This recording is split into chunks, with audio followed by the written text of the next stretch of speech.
Welcome back to my YouTube channel, everyone. If you're new here, you're in for a treat because today's story takes us deep into the mystery, legends, and unbelievable twists surrounding a coin that changed everything. We're talking about the 1998 P half-dollar coin, but not just any half-dollar. This one is unlike any you've heard about. This one is steeped in secrets, hidden history, and one of the most unbelievable valuations in the world of numismatics, $142 million. Yes, you heard that right. Sit tight as we unravel the journey of a single coin that went from ordinary pocket change to a symbol of legacy, betrayal, and unimaginable fortune. The story begins in Philadelphia, in the heart of the U.S. Mint. It was a quiet Wednesday morning in 1998 when Mint employee Elise Langston clocked into his shift. He'd been working at the Mint for 32 years, a meticulous man with a reputation for noticing the tiniest irregularities. But on that particular day, something felt different. Not just in the air, but in the machines themselves. The presses were churning out half-dollars as usual, standard issue, clean strike, run-of-the-mill coins bearing the image of President John F. Kennedy on one side and the presidential seal on the other. But Frederick spotted something, an anomaly. One coin, among thousands, had a shimmer. Not just a polish from the finish, but an actual radiant hue that seemed to dance in the light. He picked it up and studied it carefully, noting not a flaw but something impossible. The coin wasn't merely stamped from the usual copper-nickel clad composition, it had layers beneath it, layers that glinted with traces of a metal he couldn't identify. He kept the coin discreetly, wrapping it in a handkerchief and slipping it into his lunchbox. He knew the consequences of removing coins from the mint. But something about this one told him it wasn't like the others. That evening, he drove out to the outskirts of Philadelphia, to the home of his old friend and metallurgist Dr. Harold Girvan. Harold was semi-retired but had access to a private lab in his basement. The two men examined the coin late into the night. After a battery of tests and microscopic imaging, they found traces of osmium-iridium alloy, a rare and almost mythical metallic compound believed to have extraterrestrial origins. Neither of them could explain how it had gotten into a coin struck at the U.S. Mint. Frederick was stunned. Not only was the material extremely rare, it was also nearly indestructible. If true, the coin would be priceless. But Harold had more disturbing news. The patterns within the metallic structure weren't random. Under powerful imaging, they revealed symmetrical etchings, too perfect to be accidental. These etchings resembled ciphers, patterns akin to ancient Mesopotamian script, merged with something resembling quantum algorithmic code. What they held wasn't just a rare coin, it was something embedded with knowledge, perhaps even technology. Something encoded. Word got out quickly. Within a month, Frederick's quiet life descended into chaos. The FBI showed up at his door. Agents with high-level clearance questioned him on the origins of the coin. When he refused to relinquish it without a formal declaration, his house was ransacked under the pretext of national security. But the coin wasn't there. He had entrusted it to someone else. His niece, Elise Langston, a postgraduate cryptographer working at MIT, had taken possession of the coin after being called to analyze the embedded codes. Unlike the older men, Elise approached the coin with a mind open to digital and quantum possibilities. She saw the patterns and recognized them for what they were, fractal sequences that didn't just represent data but processed it. The coin wasn't just embedded with code.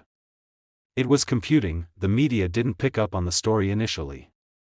But whispers of a quantum coin began surfacing in dark academic forums, cryptology boards, and even conspiracy circles. Elise's findings drew the attention of an anonymous group calling itself Lumen Sol, who contacted her with offers, then threats. Lumen Sol was believed to be a breakaway coalition of defense contractors, rogue AI developers, and cryptographic mercenaries. They believed the coin to be a relic not of human design, but alien origin. And if it truly computed in fractal layers, it may well be a key to unlocking untold systems, perhaps even interdimensional communication. Elise, realizing the danger, disappeared. She sent fragments of her research to trusted colleagues around the world before vanishing with the coin. No one heard from her for over a year. During that time, theories exploded. Some claimed the coin was part of a failed government experiment to encrypt satellite communications. Others believed it was tied to the Voyager spacecraft, which had gone dark for minutes during a routine transmission near Jupiter's moon Europa in 1997. It wasn't until late 1999 that Elise resurfaced. In an unmarked VHS tape sent to a vault collector in Zurich, she explained that the coin was not only extraterrestrial in design but activated by very specific frequencies. She had decoded part of the cipher. When exposed to harmonic resonance between 8.3 and 8.6 Hz, the coin displayed holographic symbols, maps, and what appeared to be a sequence of celestial coordinates. The video showed the coin hovering, yes, hovering, slightly above a marble slab, vibrating with soft pulses. She warned that attempts to duplicate or analyze it without the proper understanding could destabilize its internal structure. It was not a coin, she said. It was a key. Word of the video leaked and ignited a global frenzy. Numismatists, scientists, intelligence agencies, and private collectors began an international hunt. Elise was again gone by the time the Zurich collector's vault was raided. Years passed, and the coin became legend. Some said it was buried in a sealed crypt beneath the Norwegian seed vault. Others believed it was hidden in the Vatican archives. The only person believed to have seen it again was a Japanese billionaire and tech mogul, Ryota Takeda, who claimed to have acquired it in a private sale for $142 million. Takeda, known for eccentric investments in AI and anti-aging biotechnology, never confirmed its possession publicly.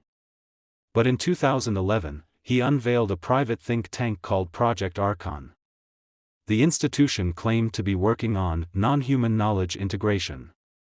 Their symbol was a three-pointed star within a fractal circle, eerily similar to the cipher etched into the 1998 $50 coin. In the numismatic world, the coin story became a divisive topic.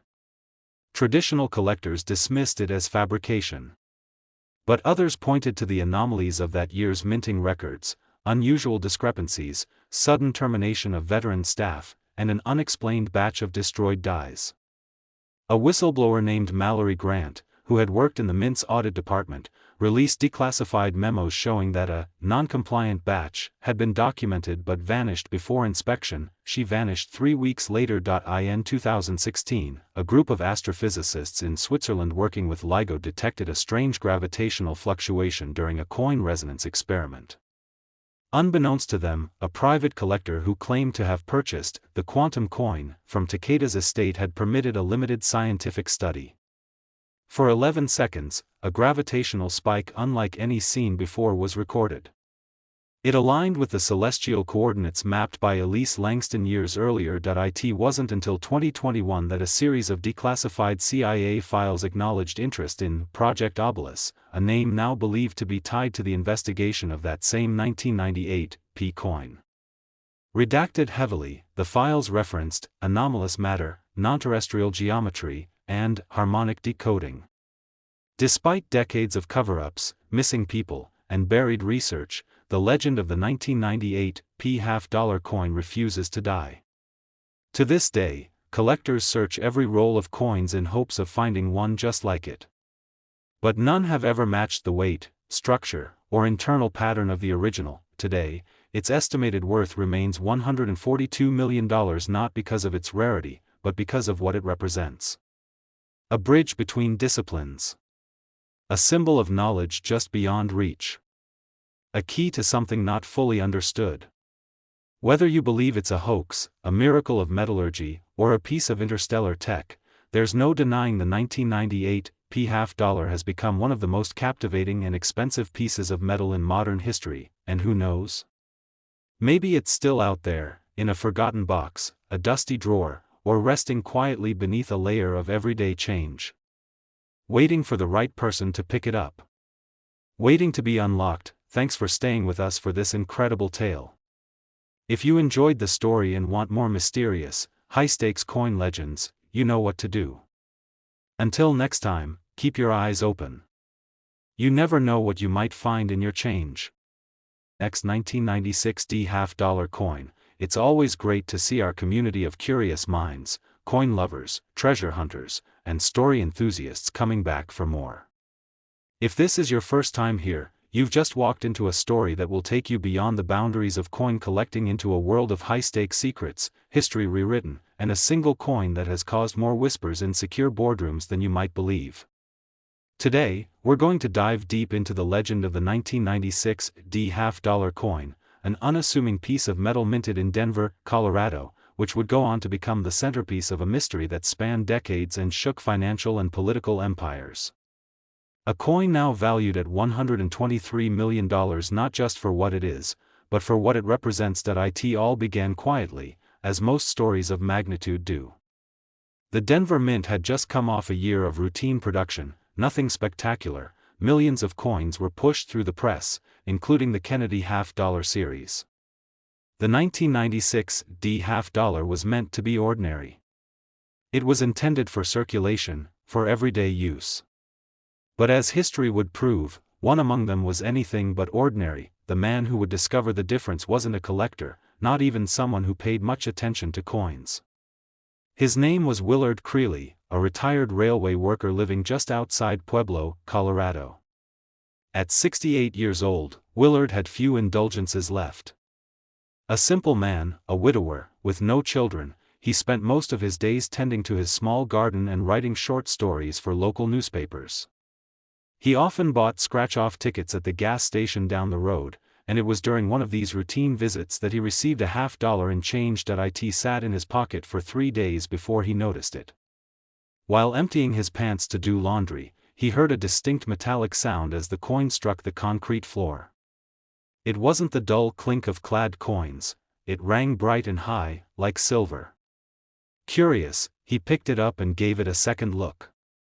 Kennedy's face stared back at him as it did on all $half, but the luster was different, and the mint mark, a small D, seemed to shimmer more than usual. Still, he thought little of it until weeks later, when he brought it to a flea market dealer in Colorado Springs. The dealer, a man named Armin Frost, examined the coin and instantly went cold. He didn't speak for a full minute. Then, with careful hands, he took out his loupe and started whispering to himself. He told Willard that the coin had a composition unlike anything he had ever seen. It was somehow struck in a combination of platinum, palladium, and another metal he couldn't quite identify. What made it more remarkable was its condition. Flawless. No wear, no scratches, no imperfections. It appeared to have never touched human hands. Armin offered Willard $1,000 on the spot. Willard refused. He left the flea market that day with the coin still in his jacket pocket and something gnawing at his mind. That night, he couldn't sleep. Something about the way Armin had reacted told him the coin was more than rare. It was important that he mailed the coin to a numismatic lab in Chicago that specialized in error coins and metal analysis. The results came back encrypted, for security reasons. When he finally unlocked the report with the password provided, Willard was stunned. The coin was indeed composed of a rare alloy, one not known to be used by any mint in U.S. history. Its weight was precise down to 10 decimal points, yet differed slightly from all other 1996 $half. The image of Kennedy's face bore micro-engraving inside the hairline, something undetectable to the naked eye. The engraving read, Libertas supra omnia, Latin for liberty above all. The motto was never part of U.S. currency. And that's when everything changed. The lab director, Dr. Elaine Maldron, a former consultant to the U.S. Treasury, called Willard herself. She wasn't just calling to confirm the coin's rarity. She was calling to warn him. She told him that shortly after they received the coin, her office had been visited by 2 men claiming to work for the Secret Service. They asked about the coin's origin, its owner, and whether it had been duplicated. She knew something was wrong.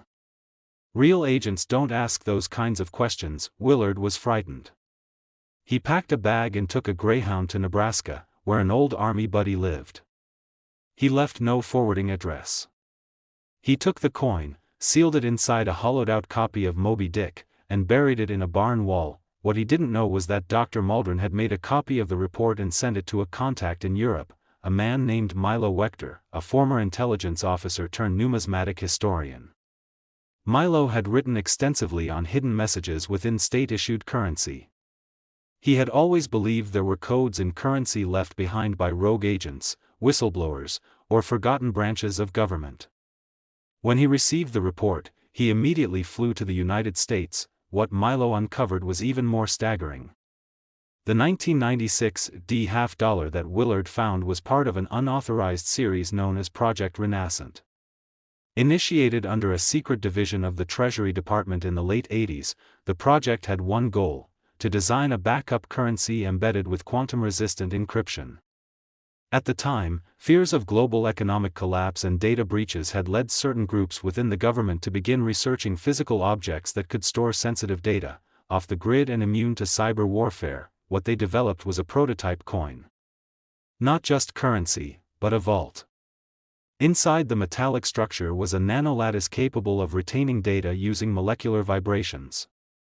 The coin was meant to carry a single file, a recovery protocol for global financial systems in case of digital failure. Only 5 were ever made. 4 were supposedly destroyed, but the 5th one? The 5th one escaped destruction due to an error in tracking. Or maybe not an error at all. Maybe someone saved it. Maybe someone believed in liberty above all. The next chapter of the story unfolded when Milo was approached by a mysterious foundation called Axis Meridian. They claimed to want to preserve rare currency, but Milo quickly realized they were after the coin's secrets. He fed them false information and fled to Iceland. Back in the United States, Willard was getting older. After 2 years in hiding, he returned to Colorado, convinced the danger had passed. He retrieved the coin and left it with a lawyer, Marcy Renner, along with a sealed letter to be opened only upon his death. When Willard passed away in 2004, Marcy opened the letter and found not only instructions but a full account of the coin's journey, its origin, and its importance. She did what Willard asked. She contacted an obscure museum in Prague that housed artifacts related to financial esoterica. She mailed them the coin under diplomatic seal. She kept no copy. She disappeared from public life 2 years later. The museum, known as the Silent Ledger, refused to confirm possession of the coin. But rumors persisted. A leaked catalog inventory listed Object C-1257, post-currency memory coin, valued at an internal estimate of $123 million. The catalog vanished from their website a day later. Today, the 1996 $50 remains shrouded in mystery. There are those who believe it never existed. That it was a hoax, a fabrication. But others, those who have seen parts of the story, know better. Numismatic experts have quietly confirmed that no official record accounts for a small run of $50 from Denver in 1996. A batch of blanks went missing. No one could explain it. Private collectors continue to hunt for the coin. Whispers of auctions in the shadows speak of bids exceeding $100 million. Tech billionaires, sovereign wealth funds, and off-the-grid think tanks have all been linked to the search. But the coin hasn't surfaced. Some believe the coin holds the key to a reboot protocol for the US banking system. Others believe it's a Trojan horse of data planted decades ago by insiders warning of a collapse. Still others believe it's more than just a financial artifact, it's symbolic. A message from the past, warning the future that true value lies not in gold or numbers, but in truth hidden in plain sight. If you're ever handed a $50 from 1996 with a Denver mint mark, don't just look at the front and back. Weigh it. Listen to the sound it makes. Hold it up to the light and trace the hairline of Kennedy. Maybe you'll find something there.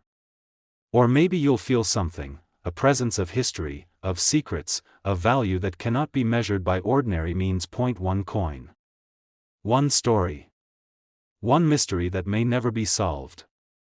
Or maybe it already has, and the answer is waiting for someone brave enough to unlock it. Thanks for tuning in again. We'll see you next time for another tale from the world of rare coins, priceless mysteries, and the true weight of history hidden in your pocket.